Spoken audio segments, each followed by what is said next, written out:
Hello aspirants, how are you? Welcome to one PSC. और हमारा M है mentoring civil services aspirants. आज हम बहुत इंपॉर्टेंट टॉपिक के बारे में जानेंगे, उस पर डिस्कशन करेंगे। साइक्लोन तौते एंड साइक्लोन यास, ये दोनों एक्टिव साइक्लोन्स हैं। और हम ये जानेंगे कि what are the geographical factors behind these cyclones, और क्या ह्यूमन रिस्पॉन्सिबल है जो डिस्ट्रक्शन क्रिएट हो रही है साइक्लोन के पीछे, and why we will face more violent cyclones in near future. Then let's start with our first slide.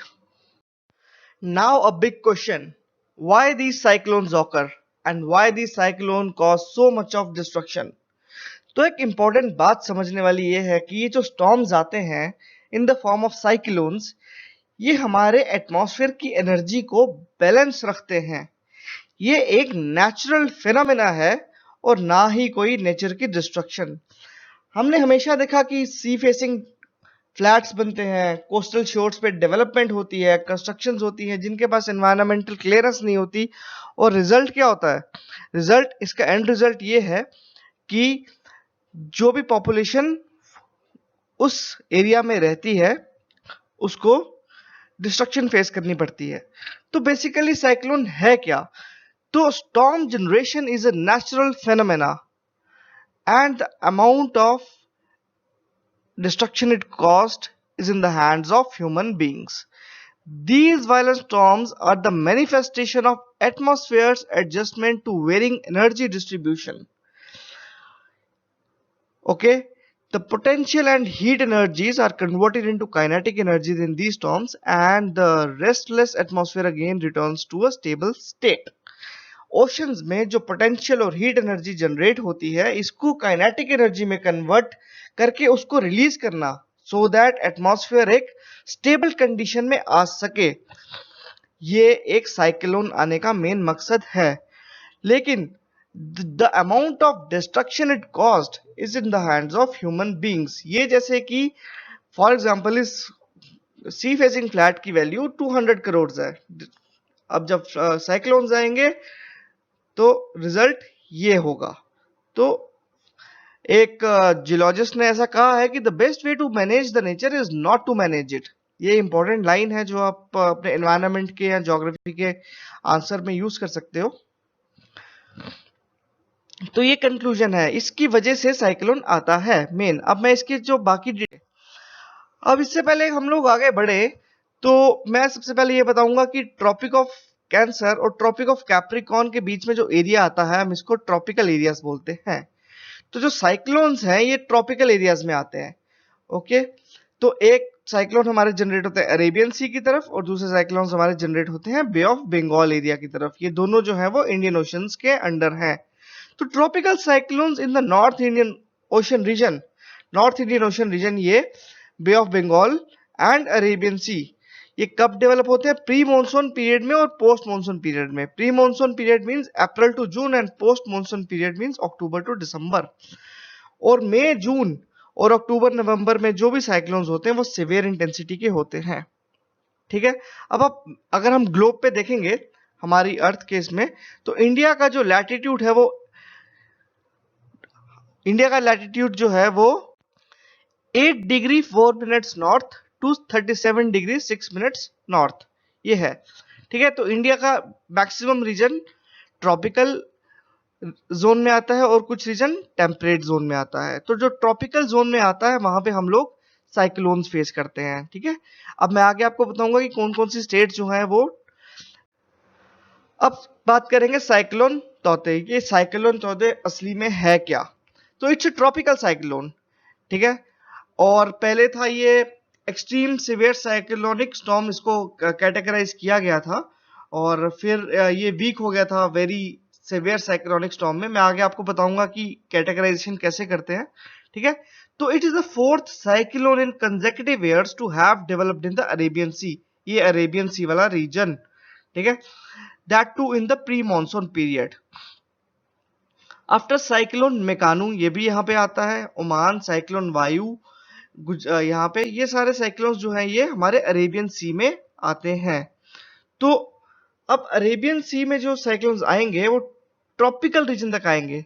ठीक है, तो ये जो स्टेट्स हैं जो अफेक्ट होंगी साइक्लोन से, वो वाली स्टेट्स अफेक्ट होंगी जो कि कोस्टल स्टेट्स हैं, जैसे गुजरात, महाराष्ट्र, गोवा, केरला, कर्नाटका एंड तमिलनाडु, जो कि अरेबियन सी फेसिंग है। ये हमारा अरेबियन सी है, अरेबियन सी फेसिंग स्टेट्स, और जो कि हमारे ट्रॉपिकल रीजन तक हैं 23.5 डिग्री।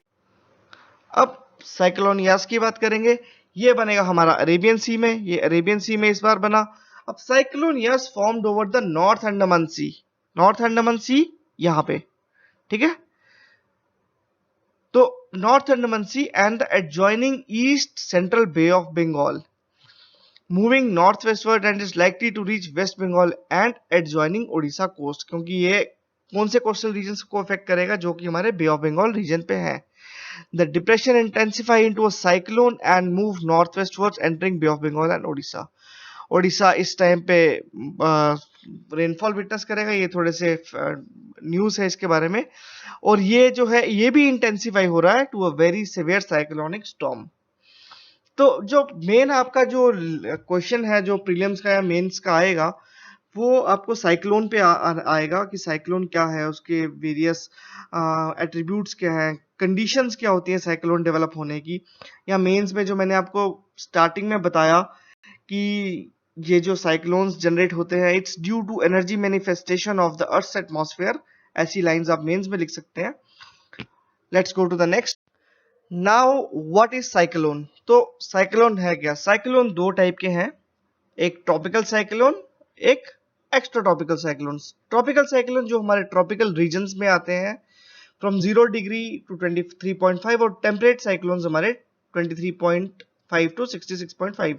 ये हमारा टेम्परेट रीजन है, ये यहाँ तक, और ये हमारा ट्रॉपिकल रीजन है, राइट। तो ट्रॉपिकल साइक्लोन्स हैं क्या? These are the violent storms that originate over oceans in the tropical areas and move over to the coastal areas, bringing about heavy scale destruction caused by violent winds, very heavy rainfall and storm surges.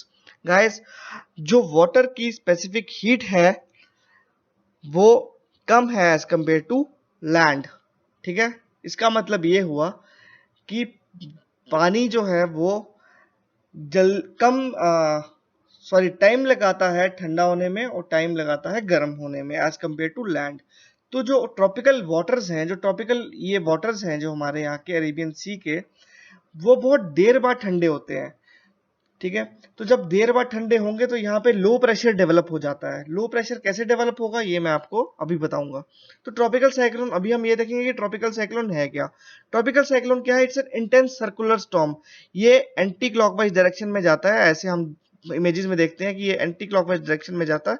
It's a circular storm that originate over warm tropical oceans, ये वाले warm tropical oceans में, and is characterized by low atmospheric pressure. जहां पे गर्म होगा, जहां पे गर्म हवा होती है, वहां पे लो एटमॉस्फेरिक प्रेशर जनरेट होता है, ठीक है। High winds and heavy rainfall, and it is the most devastating natural calamities in the world.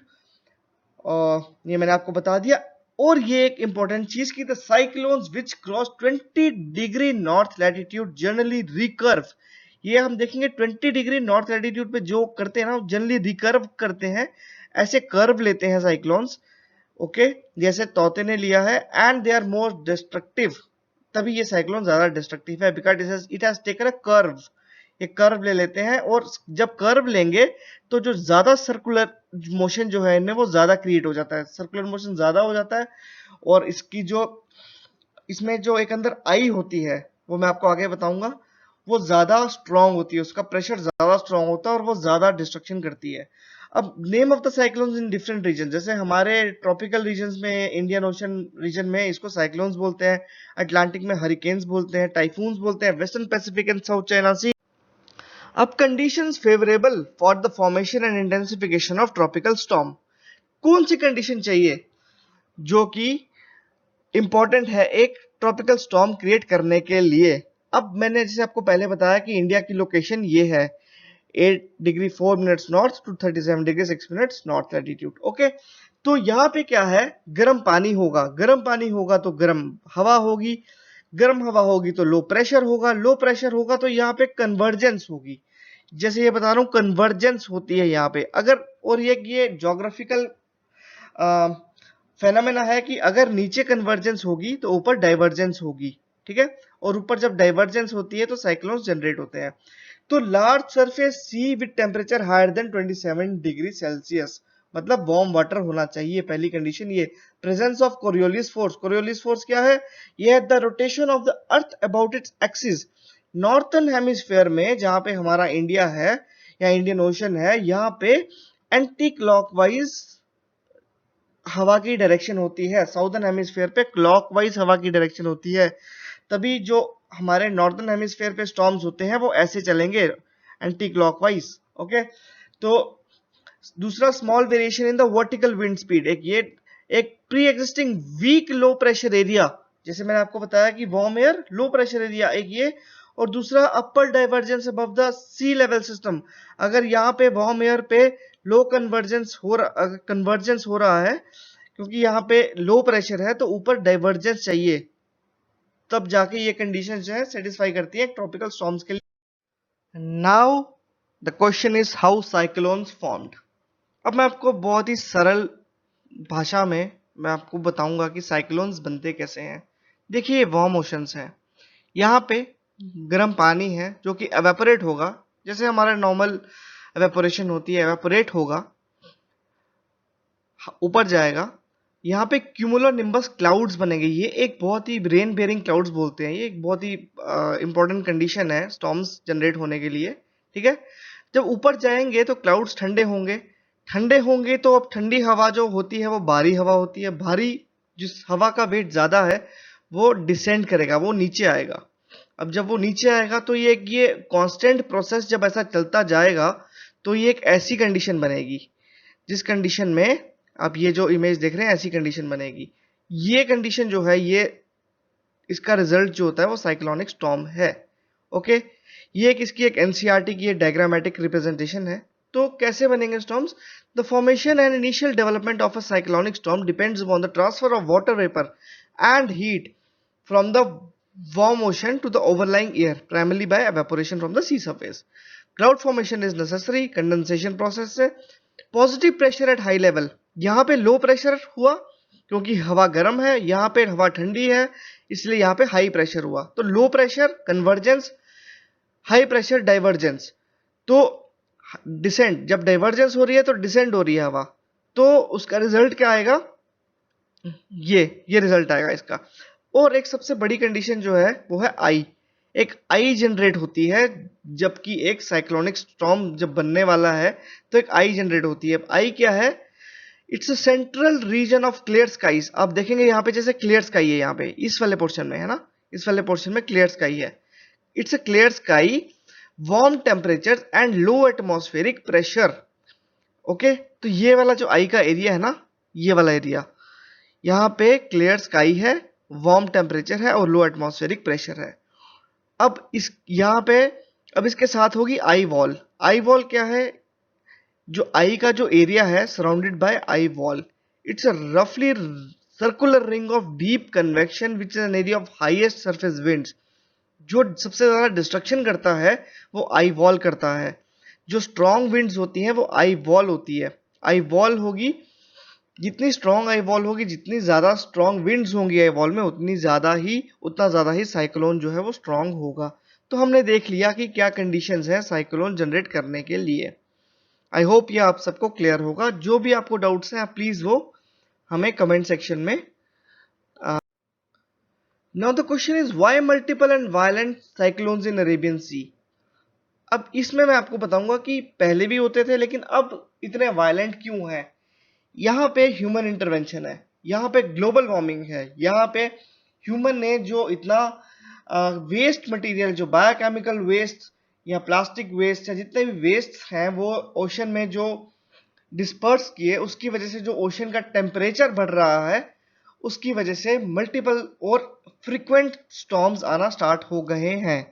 अब एक्सपर्ट्स ने ये बोला कि recent frequency of cyclones were a clear sign of temperature rising in the Arabian Sea.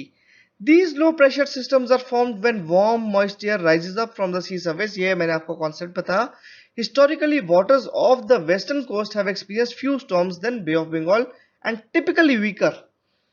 पहले पहले इस area में ज्यादा स्टॉर्म्स आते थे, अभी भी इधर ज्यादा ही आते हैं, लेकिन अब पहले यहाँ पे इस एरिया में हमारे अरेबियन सी के रीजन में ज्यादा स्टॉर्म्स नहीं आते थे, but due to human manifestation, due to the human anthropogenic activities, यहाँ पे भी ज्यादा स्टॉर्म्स आने लग गए हैं. The rapid warming of the Arabian sea is leading to not just more cyclones but also to the more extreme rain events, right? Due to these warm ocean conditions, it is seen that the cyclones intensify from a weak cyclone to extreme severe cyclones rapidly. अब दो तरह के cyclones मैंने आपको बताया, tropical cyclone और temperate cyclone. अब ये थर्मल ओरिजिन है, मैंने आपको ऐसा बताया कि ये अर्थ गर्म होती है, हवा गर्म होती है, हवा एवेपोरेशन होगी, तो it's a thermal process. Temperate cyclone it's a dynamic origin, it's due to the Coriolis force of the earth. Earth rotate हो रही है, उसी की वजह से ये साइक्लोन्स जनरेट होते हैं, और ये वीक साइक्लोन्स होते हैं, इतने ज्यादा स्ट्रॉन्ग नहीं होते. Tropical cyclones move from east to west and these cyclones move from west to east. East to west मतलब बताया मैंने आपको, एंटी क्लॉकवाइज डायरेक्शन में मूव करते हैं ये. A tropical cyclone has an effect on a comparatively smaller area than a temperate cyclones. ये smaller area पे इफेक्ट करते हैं, लेकिन वायलेंटली इफेक्ट करते हैं, इसलिए ये ज़्यादा डिस्ट्रक्शन करते हैं. लेकिन टेम्परेट साइक्लोन्स बड़े ज़्यादा एरिया पे इम्पैक्ट करते हैं, इसलिए इनका जो डिस्ट्रक्शन लेवल है वो कम है, इसकी वेलोसिटी कम है, इसकी velocity is more damaging. Tropical cyclones forms only on seas with the temperature more than 26 to 27 degrees Celsius and dissipate on reaching the land. ये जैसे ही लैंड पे ट्रॉपिकल साइक्लोन आपका पहुंचता है ना, तो इसकी इंटेंसिटी जो मैंने आपको बताया, आई और आई वॉल जो है जब अर्थ से टकराती है, जब लैंड से टकराती है, तो उसकी इंटेंसिटी जो है वो कम हो जाती है. उसका जो सोर्स है ना साइक्लोन का सोर्स, वो क्या है, वाटर है, गर्म पानी है, वो उसका सोर्स जो है साइक्लोन का एनर्जी सोर्स वो खत्म हो जाता है. उसी वजह से जो उसकी क्षमता है और वायलेंट होने की वो कम हो जाती है. लेकिन जो कोस्टल रीजन्स है जहां पे वो टकराता है, वहां पे काफी ज्यादा विनाश करता है. तो ये जो साइक्लोन्स हैं temperate, it can be found both on land and sea. Tropical cyclone doesn't last for more than 7 days but it affects violently. Temperate cyclone can last for duration of 15 to 20 days. Okay, अब एक concept है जो and में हम concept देखें कि IMD classify किया, IMD ने, ये कुछ डेफिनेशंस है. Cyclones on the basis of maximum sustained surface wind speeds. इन्होंने विंड की स्पीड से साइक्लोन्स की क्लासिफिकेशन बताई, ठीक है. अब cyclones are classified as severe, जिनकी सरफेस विंड स्पीड जो है वो 48 to 63 नॉट्स है. Very severe, extreme severe, super cyclonic, ठीक है. इनकी स्पीड्स है, प्लीज इनको नोट कर लीजिएगा, कभी पूछ सकते हैं स्टेट पीएससी के एग्जाम में. और एंड में एक इंपॉर्टेंट चीज की जो क्वेश्चन हम मैपिंग में यूपीएससी के एग्जाम में पूछा भी गया है और पूछ भी सकते हैं कि tropic of cancer passes through 8 Indian states including Gujarat, Rajasthan, Madhya Pradesh, Chhattisgarh, Jharkhand, West Bengal, Tripura and Mizoram. तो नॉर्थ ईस्ट की त्रिपुरा एंड मिजोरम भी इसमें आती है. तो इसी के साथ ये टॉपिक खत्म करते हैं. तो आई होप आपको सब समझ आ गया होगा, और कोई भी आपका डाउट है तो प्लीज उसे कमेंट सेक्शन में जरूर पूछिएगा. We are always available for every reply. Thank you so much and please subscribe to our channel. Thank you so much.